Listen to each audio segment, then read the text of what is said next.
Hello students, today in this video we will start chapter 3 of history, first phase of the Indian national movement. So open your textbook page number 35. The history of the Indian national movement can broadly be divided into three phases. Number 1, the early nationalist phase from 1885 to 1907. Second, the assertive phase from 1907 to 1916. And third, the Gandhian era from 1915 to 1947. So, into three phases, the history of the Indian national movement can be divided. The first phase was the early nationalist phase from 1885 to 1907. The year 1885 is very important. About this year, we learnt in the previous chapter. In 1885, the Indian National Congress was formed. So this phase started when Congress was formed and continued till 1907. The second phase was the assertive phase from 1907 to 1916. In the previous chapter, we learned that in 1907, the Surat session took place in which there was a split in the Congress, and in 1916, the two wings of the Congress were united at the Lucknow session. And the third phase, the last phase, was the Gandhian era from 1915 to 1947. The early nationalists. In its initial years, the Congress was led by a group of leaders known as the early nationalists. The members of this group were drawn from the educated middle class, consisting of professionals like lawyers, barristers, teachers, and officials who drew inspiration from Western liberal and radical thought. So barristers means advocate in high courts. Liberal meaning is ideas of liberty and equality. So the members of this group were from the educated middle class. Like lawyers were there, barristers were there, teachers were there, and officials were there. Now underline. Many of them were educated in England and felt that the British intended to be just to Indians, but they were unaware of the true states of affairs in India. So many of the members of the early nationalists, they were educated in England. So for them, Britishers were good, just and kind people, but they were not aware of the true picture of the Britishers. They were not knowing that the policies which the Britishers were following were to promote their own interest at the cost of welfare of Indians. Leaders.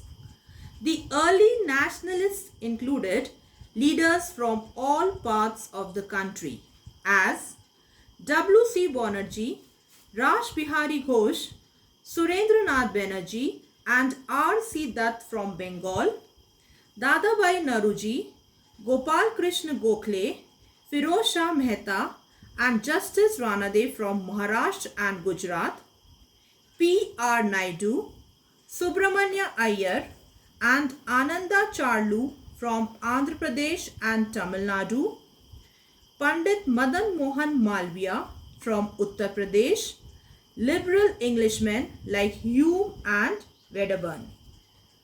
The early nationalist leaders who led the Congress and the national movement in its initial years were staunch believers in open-minded and moderate policies. They believed in loyalty to the British Crown, so they were loyal to Britishers. B.C. Pal, an early nationalist leader, said in 1887, I am loyal to the British government because with me, loyalty to the British government is identical with loyalty to my own people and my own country. Identical means same. So he said that his loyalty to the British government is just like the way he is loyal to his own people and his own country. They wanted that Indians should have their proper and legitimate share in the government. Legitimate means legal, lawful share in the government. Now underline. They asked for constitutional and other reforms within the framework of the British rule as they had faith in the British sense of justice and fair play. So they asked for the constitutional and other reforms. Reforms means changes within the framework of the British rule. Why within the framework of the British rule? Because they had full faith in their justice and fair play. They believed that continuation of the British connection with India was in the interest of both England and India. They concerned themselves with the demand for reforms. Their demands were moderate in nature. Moderate means less violent. They were very polite when they used to ask for anything. Beliefs of the early nationalists. The early nationalists had faith in the sense of justice, fair play, honesty, integrity of the British. Integrity means honesty, sincerity. So the early nationalists were fully supporting Britishers. They were trusting them. Second, it was their hope that the British would grant home rule to Indians. They relied on the solemn pledges made by the British government. Solemn means sincere, honest, pledges, promise. So they had full trust on the promises made by the Britishers. They were not ready to listen anything against them. Number 3, they believed that the British rule had many benefits.